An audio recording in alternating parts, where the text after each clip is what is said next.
জেলখানায় আমরা যারা ছিলাম 3টা বছরের মাঝে, জামাতে ইসলামী বাংলাদেশের শ্রদ্ধাভাজন আমির ডাক্তার শফিকুর রহমান, এই লোকটাকে বাইরে থেকে যে যাই মনে করো, অনেকে মনে করে বাংলা শিক্ষিত মানুষে কি আর কি, আপনি মিশেছেন কোনদিন? আমি প্রথমে তার সাথে ছিলাম 4 দিন।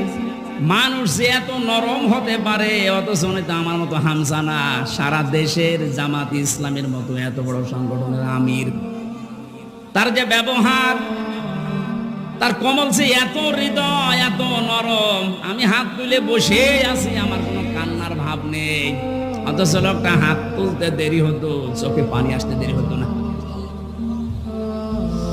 মানুষের ব্যবহার এত নরম হতে পারে, মাঝে মাঝে মনে করতাম আল্লাহ, জান্নাতি মানুষ যদি আমার মনে হয় কাউকে দেখতে, এই লোকটার দিকে তাকালে আমার মনে হয় এটা জান্নাতি মানুষ।